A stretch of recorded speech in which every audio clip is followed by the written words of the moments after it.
दोस्तों, भले ही मर जाना, लेकिन 30 मार्च से लेकर 6 अप्रैल तक चैत्र नवरात्रि के इन दिनों में गलती से भी यह 5 काम कभी मत करना, वरना माता रानी आपसे हो जाएंगी नाराज।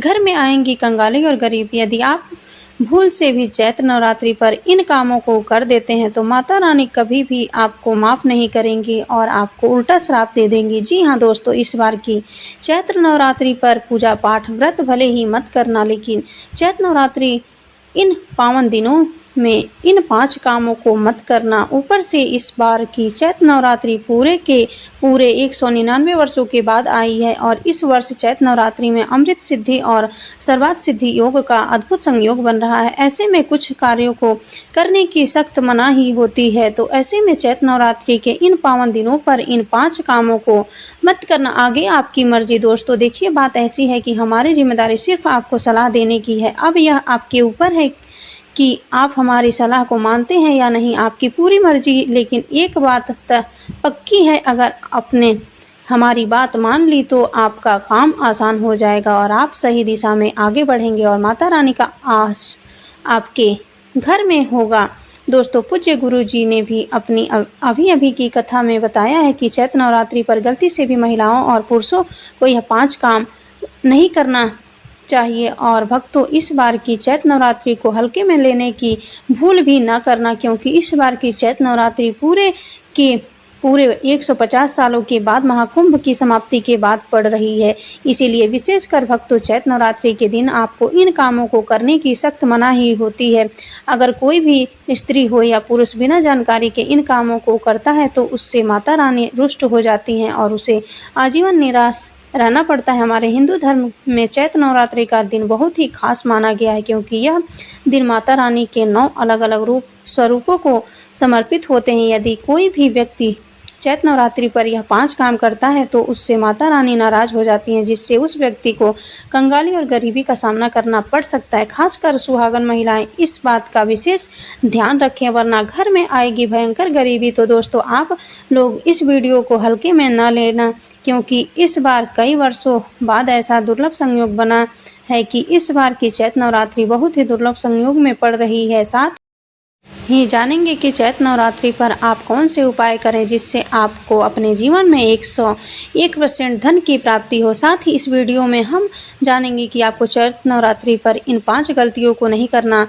चाहिए। इन 5 गलतियों के कारण आपको 7 जन्मों तक निर्धन रहना पड़ सकता है। साथ ही भक्तों, हम आपको इस वीडियो में बताएंगे कि वह कौन सी 3 काम है जो हमें चैत्र नवरात्रि पर जरूर करना चाहिए। तो भक्तों, आज का यह वीडियो बहुत ही ज्ञानवर्धक वीडियो साबित होने वाला है, तो आप अपने फायदे के लिए इस वीडियो को अंत तक जरूर देख कर जाइएगा।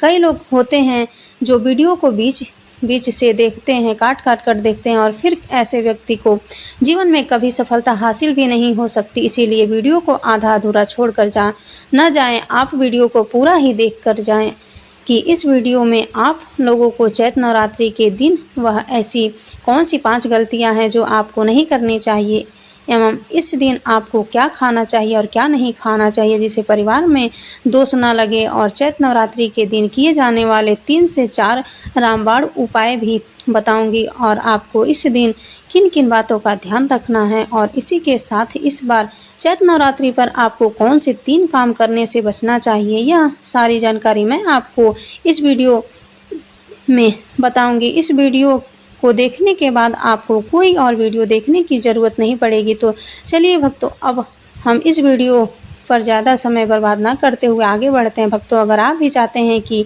इस चैत्र नवरात्रि पर माता रानी का आशीर्वाद आप पर सदैव बना रहे तो वीडियो को लाइक करें और हमारे मीठी मोमेंट रिकॉर्ड चैनल को सब्सक्राइब करें और कमेंट बॉक्स में जय माता दी जरूर लिखें। और अपने फायदे के लिए, अपनी गरीबी दूर करने के लिए इस वीडियो को पूरा देखकर जाना, तभी आपको लाभ की प्राप्ति होगी। यदि आज आपने वीडियो को बीच में से देखा, काट कर देखा, तो जीवन में आपको कभी सफलता हासिल भी नहीं होगी। दोस्तों, गुरु जी कहते हैं कि चैत्र नवरात्रि का दिन माता रानी को प्रसन्न करने का होता है, पूजा पाठ करने का होता है। लेकिन यदि आप चैत्र नवरात्रि के दिन यह 5 काम करते हैं तो इससे माता रानी क्रोधित हो जाती हैं। वास्तुशास्त्र में कुछ कार्यों को करने की मनाही होती है, जिसके बारे में शायद कम ही लोग जानते हैं। हिंदू धर्म में चैत्र नवरात्रि का दिन माता रानी का माना गया है। इसीलिए इस दिन घर में सुख समृद्धि के लिए चैत्र नवरात्रि के विशेष पूजा अर्चना करने के साथ ही चैत्र नवरात्रि के व्रत भी रखे जाते हैं। लेकिन अगर आप इस दिन यह 5 कार्य करते हैं तो इससे धन का नाश होने की संभावना हमेशा रहती है और माता रानी आपसे नाराज भी हो सकती हैं, क्योंकि चैत्र नवरात्रि का दिन माता रानी को समर्पित होता है और हर व्यक्ति के घर में माता रानी का होना बहुत ज़रूरी होता है, क्योंकि आजकल बिना भगवान की कृपा से जीवन अत्यधिक कष्ट से भरा हो जाता है। इसी के साथ जानते हैं कि चैत्र नवरात्रि पर आपको क्या करना चाहिए और क्या नहीं करना चाहिए। सबसे पहले तो चलिए भक्तों, आपका ज़्यादा समय बर्बाद न करते हुए वीडियो को शुरू करते हैं। देखिए भक्तों, सबसे पहली बात तो यह कि हमारे हिंदू धर्म में एवं प्राचीन ग्रंथों में सभी तिथियों में चैत्र नवरात्रि को सर्वश्रेष्ठ माना गया है और चैत्र नवरात्रि का दिन माता रानी को समर्पित है। इस दिन किए गए उपवास, जब तप व ध्यान का विशेष महत्व होता है। शास्त्रों में बताया गया है कि चैत्र नवरात्रि के दिन किया गया कोई भी उपाय कभी बेकार नहीं जाता है। शास्त्रों के अनुसार इस अत्यंत ही पुण्य एवं मंगलकारी तिथि पर कुछ ऐसे कार्य हैं जिनको करना वर्जित बताया गया है। ऐसे करने से व्यक्ति को जीवन में कई तरह की परेशानियों का सामना करना पड़ता है और माता रानी की नाराजगी, माता लक्ष्मी नाराजगी का भी सामना करना पड़ता है। आइए जानते हैं कि चैत्र नवरात्रि पर ऐसे कौन से कार्य हैं जिनको भूल कर भी नहीं करना चाहिए। चलिए जानते हैं पहली गलती के बारे में, जिससे कि हमें चैत्र नवरात्रि पर नहीं करना चाहिए। हमारे धर्म शास्त्र में स्पष्ट लिखा हुआ है कि चैत्र नवरात्रि का दिन स्वयं माता रानी का दिन होता है। ऐसे में यदि कोई भी व्यक्ति गलती से भी मांस मदिरा का प्रयोग करता है तो व्यक्ति 7 जन्मों तक वंशहीन हो जाता है और ऐसे लोग आकस्मिक दुर्घटना के शिकार हो सकते हैं। इसीलिए चैत्र नवरात्रि पर महिलाएं एवं पुरुष घर में तामसिक चीज़ों का प्रयोग न करें और न ही अपने घर के किसी भी सदस्य को करने दें। चलिए जानते हैं अगले काम के बारे में। दोस्तों, चैत्र नवरात्रि पर आपको अपना मन शांत रखना चाहिए। ऐसे में शुभ एवं मंगलकारी दिनों पर किसी से भी लड़ाई झगड़े या कलह क्लेश नहीं करना चाहिए। दोस्तों, अगली बात, चैत्र नवरात्रि पर किसी महिला या कन्या का ना करें। वैसे तो स्त्री का अपमान केवल एक ही दिन नहीं बल्कि कभी भी नहीं करना चाहिए। माता लक्ष्मी को स्त्री का स्वरूप माना जाता है। ऐसे में अगर आप चैत्र नवरात्रि के दिन किसी स्त्री को अपमानित करते हैं तो ऐसा करने से माता लक्ष्मी का अपमान माना जाता है। जिन घरों में महिला का सम्मान नहीं किया जाता वहाँ माता लक्ष्मी कभी नहीं आती। इसीलिए चैत्र नवरात्रि पर पति पत्नी को भूलकर भी एक दूसरे से लड़ाई नहीं करनी चाहिए। माना जाता है कि इस दिन मतभेद से बड़ी परेशानी पैदा हो जाती है। चैत्र नवरात्रि पर ऐसा कोई भी काम न करें जिससे दाम्पत्य जीवन में परेशानी आ जाए। चैत्र नवरात्रि के पावन दिनों में मांसाहार भूलकर भी नहीं करना चाहिए। इसके अलावा इन दिन अल्कोहल पीने से भी बचना चाहिए। अगर संभव हो तो चैत्र नवरात्रि पर पूर्ण सात्विक भोजन करें। इस दिन मांस मदिरा का सेवन करने से घर में अशांति आती है और माता रानी नाराज हो जाती हैं और ऐसे घरों को छोड़कर चली जाती हैं। दूसरी बात भक्तों, चैत्र नवरात्रि पर काले कपड़े नहीं पहनने चाहिए। चैत्र नवरात्रि के दिन काले रंग के कपड़े पहनना ही भी अशुभ माना जाता है, क्योंकि काला रंग नकारात्मक ऊर्जा का प्रतीक होता है और इसे तामसिक गुणों से जुड़ा हुआ माना जाता है। इस दिन साधक को सफ़ेद, पीला या हरा अन्य हल्के रंग के कपड़े पहनने चाहिए, क्योंकि यह रंग सकारात्मक ऊर्जा को आकर्षित करते हैं और पूजा की प्रभावशीलता बढ़ाते हैं। माता रानी का ध्यान करने के लिए हल्के और शुद्ध रंगों के कपड़े पहनने चाहिए। भक्तों, तीसरी बात, चैत्र नवरात्रि के दिन देर तक न सोएं। चैत्र नवरात्रि के दिन देर से सोना और देर से उठना शुभ नहीं माना जाता है। यह दिन विशेष रूप से जागरण और तपस्या का दिन है। इस दिन भक्तों को रात्रि को जागरण माता रानी की पूजा करनी चाहिए और अपने मन और शरीर को शुद्ध करना चाहिए। देर से सोने से शरीर में आलस्य आ सकता है और पूजा की सही विधि से ध्यान नहीं लग पाता। इसीलिए इस दिन प्रातः जल्दी उठकर स्नान करके पूजा की शुरुआत करनी चाहिए। चौथी बात भक्तों, चैत्र नवरात्रि पर बाल और नाखून काटने से बचना चाहिए।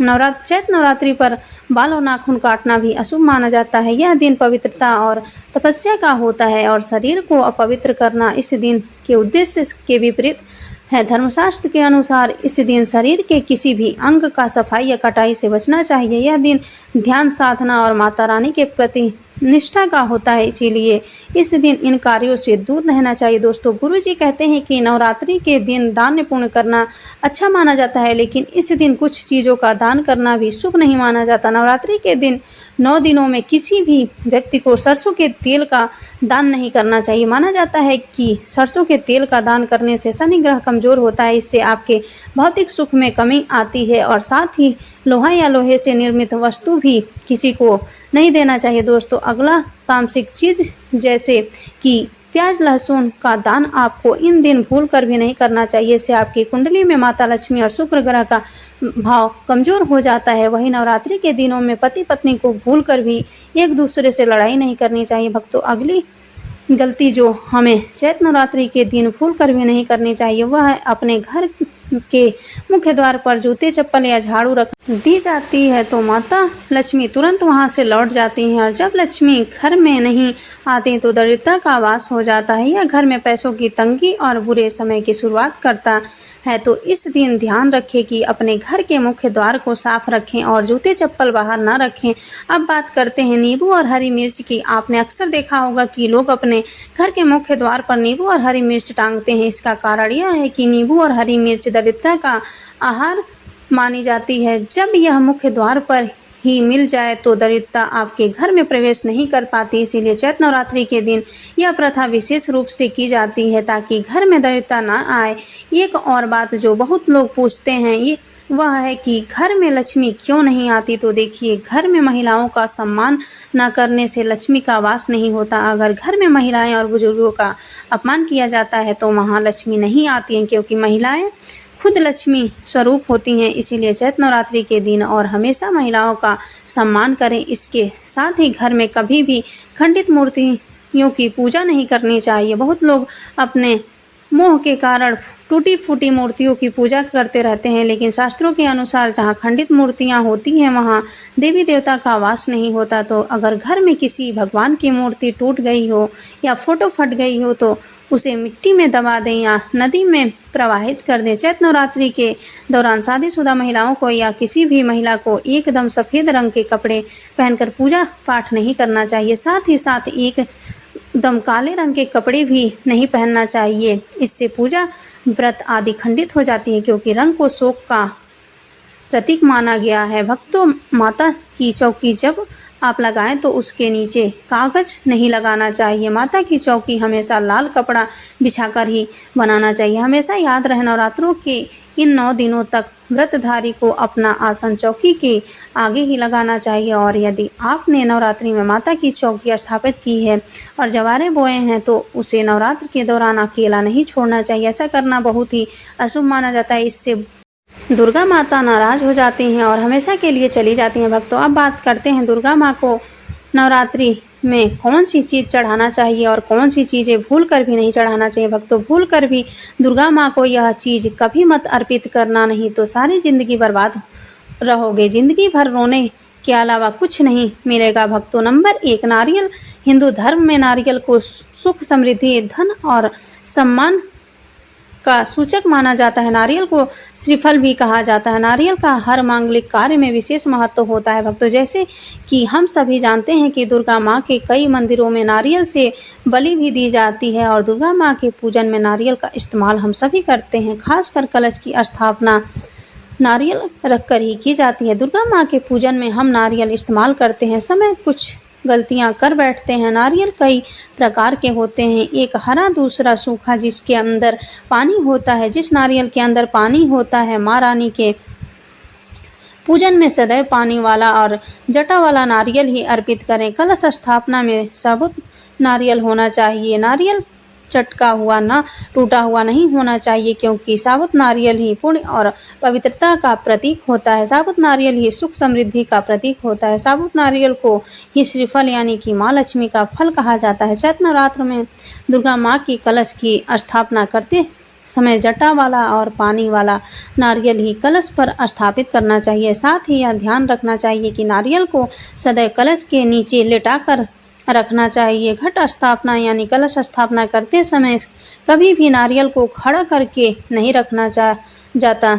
नारियल को सदैव लेटाकर ही कलश के ऊपर रखा जाता है। साथ ही नारियल को स्थापित करने से पहले आप नारियल को लाल कपड़े में लपेटकर आप नारियल को कलश के ऊपर स्थापित करें। शास्त्रों के अनुसार कलश के ऊपर जब सही तरीके से नारियल रखा जाता है और सही प्रकार का नारियल रखा जाता है, तभी ही व्रत और पूजन का पुण्य फल प्राप्त होता है। यह भी ध्यान रहे कि महिलाएं दुर्गा माँ को नारियल अर्पित तो कर सकती हैं, लेकिन कभी भी दुर्गा माँ के सामने नारियल को भूलकर भी न तोड़ें, क्योंकि नारियल बीज रूप होता है, यानी कि नारियल में बीज होता है और स्त्रियां बीज रूप से ही शिशु को जन्म देती हैं।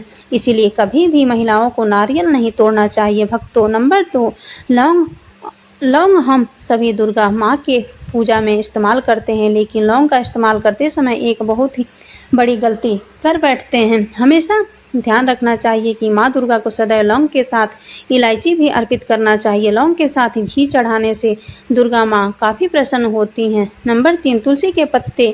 चैत्र नवरात्रि में दुर्गा माँ को तुलसी के पत्ते अर्पित नहीं करने चाहिए। माँ दुर्गा के पूजन में तुलसी पत्र का इस्तेमाल करना वर्जित माना जाता है। तुलसी पत्र के अलावा दुर्वा भी दुर्गा माँ को अर्पित नहीं करना चाहिए। नवरात्रि में आप भगवान गणेश को दुर्वा अर्पित कर सकते हैं। आप भगवान विष्णु जी को तुलसी के पत्ते अवश्य अर्पित कर सकते हैं, लेकिन दुर्गा माँ को भूलकर भी तुलसी के पत्ते या दुर्वा अर्पित नहीं करें। दुर्गा माँ को सफ़ेद फूल भी अर्पित ना करें। दुर्गा माँ को सदैव लाल रंग के फूल अर्पित करने चाहिए। लाल रंग के फूल दुर्गा माँ को अति प्रिय। दोस्तों, अब हम आपको बताने जा रहे हैं कुछ खास उपाय जो चैत्र नवरात्रि के दौरान किया जा सकता है और जो आपके जीवन में चमत्कारी बदलाव ला सकते हैं। 2025 में आने वाली चैत्र नवरात्रि को लेकर एक खास बात यह है कि यह नवरात्रि इस बार खास महत्व रखती है। शास्त्रों के अनुसार इस समय देवी दुर्गा की आराधना से आपके पाप समाप्त होते हैं और भगवान की कृपा से सुख, समृद्धि और शांति का आशीर्वाद प्राप्त होता है। इस दौरान किए गए कुछ खास उपाय आपके जीवन में अद्भुत बदलाव ला सकते हैं। अब हम आपको एक अद्भुत उपाय के बारे में बताने जा रहे हैं जो यदि आप नवरात्रि के इस शुभ समय में करते हैं तो यह आपके जीवन में धन की वर्षा ला सकता है। यह उपाय एक खास पौधे की जड़ से जुड़ा हुआ है जिसे शास्त्रों में धन को आकर्षित करने वाला जड़ माना जाता है। इस जड़ को अपने घर में रखना बेहद शुभ माना जाता है और यकीन मानिए कुछ ही दिनों में आपके जीवन में सकारात्मक बदलाव दिखाई देने लगेंगे। आपके घर में खुशहाली आएगी और आपके बैंक बैलेंस में भी वृद्धि होगी। महाकुंभ में आए हुए साधु संतों ने हमें इस पौधे की जड़ के चमत्कारी गुणों के बारे में बताया है। यह कोई साधारण जड़ नहीं है। शास्त्रों में इसे धन को अपनी ओर खींचने वाली शक्तिशाली जड़ बताया गया है। कहा जाता है कि इस जड़ में स्वयं त्रिदेव ब्रह्मा, विष्णु और महेश का वास होता है। यह पौधा इतना प्रभावशाली माना जाता है कि उसकी जड़ में पूरे ब्रह्मांड ऊर्जा का समाई हुई है। दोस्तों, अगर आप इस बार चैत्र नवरात्रि के दौरान इस पौधे की जड़ को अपने पास रखते हैं तो यह आपके जीवन में गजब के बदलाव ला सकती है। बस यह एक जड़ आपको इस चैत्र में लाना होगा और उसके बाद आपको देवी का आशीर्वाद मिलेगा। फिर आपको धनवान बनने से कोई नहीं रोक पाएगा। आप जानते हैं कि इस पौधे की जड़ को कैसे सही तरीके से धारण किया जाए और यह कौन सा पौधा है, लेकिन इससे पहले हमें यह बताना है कि इस वीडियो को बनाने में और साधु संतों से जानकारी लेने में हमारी टीम ने बहुत मेहनत की है। तो कृपया इस वीडियो को लाइक ज़रूर करें ताकि हमारा मनोबल और भी बढ़े और इस खास समय पर देवी दुर्गा की कृपा प्राप्त करने के लिए कमेंट में जय माता दी जरूर लिखें। यह पौधा इतना चमत्कारी है कि हमारे प्राचीन ग्रंथों में इसकी विशेषताओं की जमकर तारीफ की गई है। पुराने समय में लोग इस पौधे की महिमा से भलीभांति परिचित थे। जैसे ही उन्हें यह पौधा मिलता वे इसका सम्मान करते हुए तुरंत इसका सही उपाय करते थे। शास्त्रों के अनुसार अगर आप चैत्र नवरात्रि के दौरान इस पौधे की जड़ को धारण करते हैं तो यह आपके पितरों का आशीर्वाद लेकर आएगा और आपके जीवन में सुख, समृद्धि और शांति का वास होगा। अब दोस्तों, आप में से कई लोग इस पौधे को चिड़चिड़ा या अपमार्ग के नाम से पहचानते होंगे। यह पौधा अपने आप में बहुत फायदेमंद माना जाता है, खासकर लक्ष्मी प्राप्ति के लिए विशेष होता है। इसके तन्ने, पत्ते, फल और जड़ में ब्रह्मा, विष्णु और महेश का वास होता है। अगर आपने सही तरीके से इस पौधे की जड़ का उपयोग किया तो यह निश्चित रूप से देवी दुर्गा की कृपा आपके ऊपर बरसाएगी। यह पौधा सामान्यतः आपके आसपास पाया जा सकता है और यह आपके जीवन की समस्याओं को सुलझाने में बेहद प्रभावी माना जाता है। हम आपको इसके तन्ने, पत्तों, बीज, फूल और जड़ के महत्व के बारे में पूरी जानकारी देंगे ताकि आप इसे सही तरीके से इस्तेमाल कर सकें और इसके चमत्कारी लाभ पा सकें। भक्तों, अब बात करते हैं कि अगर आपके जीवन में परेशानियां हैं या धन की कमी का सामना कर रहे हैं तो उसे कैसे दूर किया जा सकता है। लेकिन सबसे पहले हम इस बारे में बात करेंगे कि कैसे आप अपनी बीमारियों से छुटकारा पा सकते हैं, और हम पूरी तरह से सही कह रहे हैं। इस उपाय से कोई ना कोई तरीका आपके आसपास के लोग, खासकर आपके बुजुर्ग लोग ज़रूर जानते होंगे। इस पौधे का उपयोग कैसे किया जाता है यह भी अच्छी तरह से जानते होंगे। हम आपको यह पहले से बता देते हैं कि इस पौधे में सभी देवताओं का वास होता है। अगर आप शनि की 7.5 से परेशान हैं तो यह पौधा आपके लिए वरदान साबित हो सकता है, क्योंकि यह शनि के प्रभाव को कम करता है। अब बात करते हैं उस खास तांत्रिक प्रयोग के बारे में जो इस चैत्र नवरात्रि पर आपके जीवन को पूरी तरह बदल कर रख देगा। शास्त्रों के अनुसार अगर आप चैत्र नवरात्रि पर लाल अपमार्ग की टहनी से दातुन करते हैं तो आपके वाक सिद्धि प्राप्त होते हैं।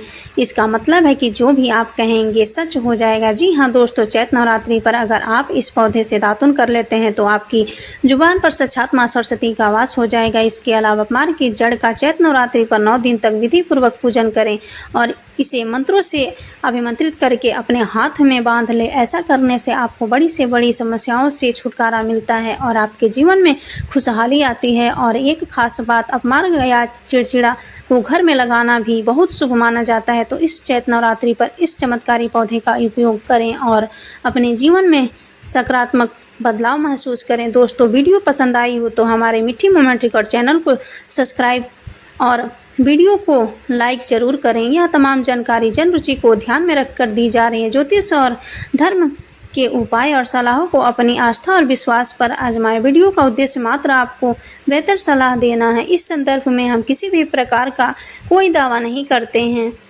धन्यवाद।